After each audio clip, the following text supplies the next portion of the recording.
क्या आपके भी दांतों में कीड़े लग चुके हैं, मुंह से बदबू आती है, किसी से बात करने में शर्म आता है क्योंकि वो बदबू उसके तक न पहुंच जाए, अगर ऐसी कंडीशन हो गई है, या फिर घर में छोटे बच्चे हैं जिनका चॉकलेट खाने की वजह से दांत बहुत ज्यादा सड़ गए हैं, दांत उनके बीच बीच से टूटने लगे हैं, दांतों में से ब्लीडिंग आने लगी है, दांतों में दर्द होने लगा है, या फिर आपके दांतों का पीलापन धीरे धीरे बढ़ता जा रहा है, समझ में नहीं आ रहा है कि क्या करें, इस पीलेपन से कैसे मुक्ति पाएं, तो आज इस वीडियो में मैं आपके साथ जो रेमेडी शेयर करने वाली हूँ उसके इस्तेमाल से आपके दांत फिर से मोतियों जैसे चमकने लगेंगे। तो चलिए वीडियो को स्टार्ट करते हैं। उससे पहले अगर आप मेरे चैनल पे नए हैं तो चैनल को सब्सक्राइब कर लीजिएगा, बगल में जो बेल आइकन है उसे हिट कर लीजिएगा ताकि मेरी वीडियो का नोटिफिकेशन आप तक पहुंच सके। इस रेमेडी को बनाने के लिए हमें 1 चम्मच सरसों का तेल लेना है।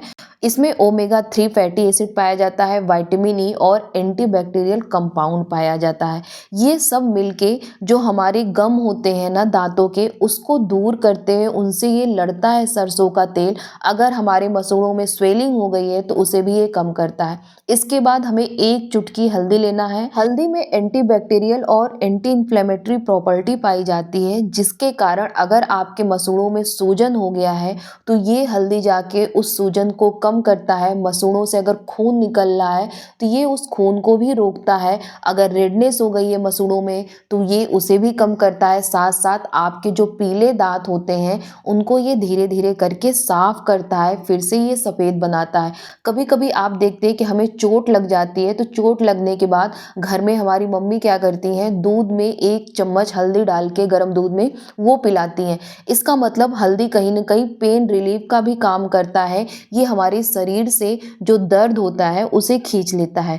अब यहाँ पे हमें 1 चुटकी नमक लेना है। नमक हमारे दांतों का पीएच बैलेंस मेंटेन करता है। जब हम कुछ खाते हैं तो उस चीज को खाने के लिए बैक्टीरिया भी हमारे दांतों पे अटैक करते हैं, जैसे कोई मिठाई चीज हो गई या फिर कोई खाना हो गया, तो उसके कारण वहां पे जो एसिडिक कंडीशन होता है ना हमारे दांतों का, वो बढ़ता जाता है, जिसके कारण धीरे धीरे जो हमारे दांत होते हैं वो डिके होने लगते हैं, टूटने लगते हैं। तो नमक के इस्तेमाल से जो वो एसिडिक कंडीशन होता है ना वो बैलेंस हो जाता है। इसके बाद मैं यहाँ पे ले रही हूँ 1 चुटकी बेकिंग सोडा। बेकिंग सोडा हमारे पीले दांतों को फिर से मोतियों जैसा चमकाने का काम करता है।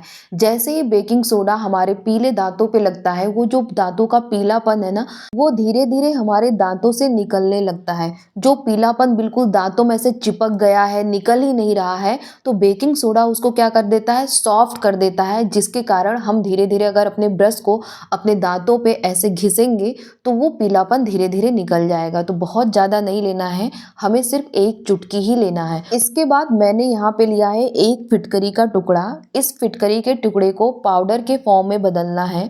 जो फिटकरी होता है ना, इसको इंग्लिश में एलम कहते हैं और इसका जो केमिकल नेम होता है वो पोटेशियम एल्यूमिनियम सल्फेट होता है। जो इसमें एल्यूमिनियम होता है वो हमारे जो दांत क्या होते हैं ना, धीरे धीरे मसूड़ों से वो ढीले होने लगते हैं, हिलने लगते हैं, तो वो टाइट करने का काम करता है। इसके अंदर प्रेजेंट जो सल्फेट कंपाउंड पाया जाता है उसके अंदर एंटीबैक्टीरियल की प्रॉपर्टी होती है, जो हमारे दांतों में अगर कैविटी हो गई है, कीड़े लग गए हैं, तो उन सबको ख़त्म करता है और हमारे दांतों की सफाई करता है। नेक्स्ट इसमें मिला होता है मिनरल्स, जो हमारे दांतों को डिटॉक्सिफाई करता है, यानी जितनी भी टॉक्सिसिटी हमारे दांतों के अंदर है ना, धीरे धीरे करके ये फिटकरी उसको पूरी तरीके से ख़त्म कर देता है। अक्सर हम घरों में देखते हैं, हमारे पापा हो या भाई हो, जब वो सेविंग करते हैं ना तो उनके सेविंग बॉक्स में एक फिटकरी का टुकड़ा जरूर होता है, और सेविंग करने के बाद वो फिटकरी लगा लेते हैं, हल्का सा पानी में डिप करके अपने दाढ़ी मूंछों पे इस तरह से फिटकरी जहाँ पे सेविंग किए रहते हैं वो लगा लेते हैं। इसका मतलब कि जो फिटकरी होता है ना उसमें हीलिंग की प्रॉपर्टी बहुत अच्छी होती है। अगर कट कहीं लग गया हो या कहीं जैसे ब्लीडिंग निकल रही हो तो फिटकरी लगाने से वो ब्लीडिंग बंद हो जाता है। अगर कहीं सेविंग करते समय कट लग गया तो उसे बहुत कम समय में ये हील कर देता है। तो जो यहाँ पे हम फिटकरी ले रहे हैं ना, अगर आपके मसूड़ों में से ब्लीडिंग निकल रही रही है या फिर आपके मुंह में अक्सर छाले निकलते रहते हैं, तो ये उन सबको भी अच्छे से ठीक करेगा, उन पे बहुत अच्छे से ये वर्क करता है।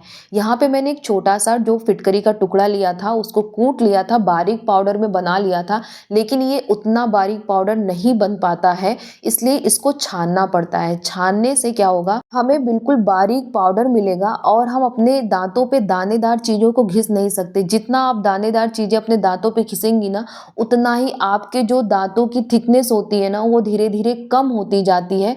तो इस पाउडर को आप बना के स्टोर करके रख सकते हैं, इसमें कोई दिक्कत नहीं होती, बहुत लंबे समय तक ये चलता है।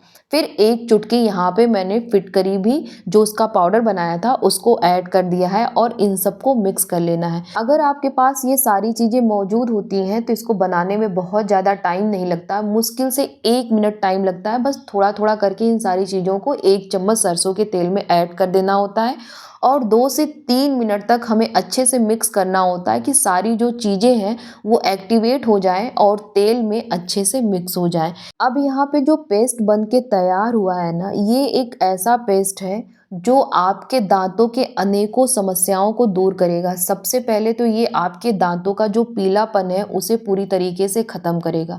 दूसरा क्या करेगा, अगर आपके मसूड़ों में सूजन आ गया है, मसूड़ों में से ब्लीडिंग निकल रही है, तो ये उसे भी ख़त्म करेगा। अगर आप बहुत कम उम्र के हैं और आपको ऐसा फील होता है कि जो हमारे दांत हैं वो मसूड़ों से ढीले हो रहे हैं, वो हल्का हल्का हिल रहे हैं, तो आप फिटकरी के पाउडर का इस्तेमाल करना स्टार्ट कर दीजिए। जो फिटकरी का पाउडर होता है ना, वो आपके मसूड़ों को टाइटन कर देता है, यानी आपके टीथ को अच्छे से लॉक कर देता है। ये अक्सर तब होता है जब हमारे मसूड़े जो होते हैं वो फैलने लगते हैं और हमारे दांत उसमें अच्छे से फिट नहीं रह पाते, तब हमारे दांत हल्के हल्के से हिलने लगते हैं।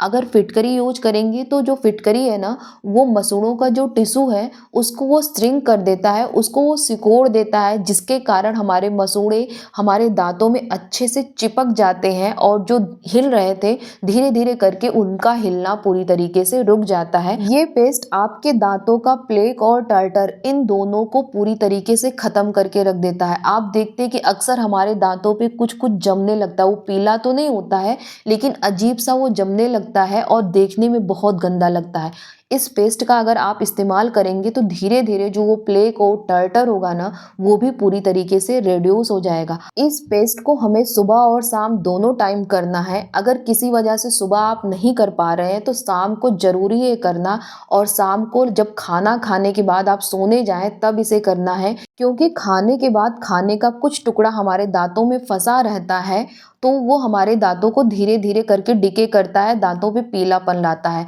तो जब इसको रात में आप करेंगे ना, तो रात भर ये आपके मुंह में रहेगा, आपके दांतों पे रहेगा और रात भर अच्छे से ये असर करेगा। तो इस पेस्ट को अगर ऐसी कोई भी प्रॉब्लम है तो आप जरूर ट्राई करें। ऐसे ही वीडियो देखने के लिए चैनल को सब्सक्राइब कर लीजिएगा, बगल में जो बेल आइकन है उसे हिट कर लीजिएगा ताकि मेरी वीडियो का नोटिफिकेशन आप तक पहुंच सके। अगर वीडियो अच्छी लगी हो तो वीडियो को लाइक जरूर करिएगा। इस वीडियो से रिलेटेड अगर आपके मन में कोई भी क्वेश्चंस हैं या फिर आपको अपने दांतों से रिलेटेड कोई भी प्रॉब्लम है तो आप कमेंट बॉक्स में कमेंट कर दीजिएगा, वहाँ पे मैं आपके कमेंट का रिप्लाई कर दूंगी।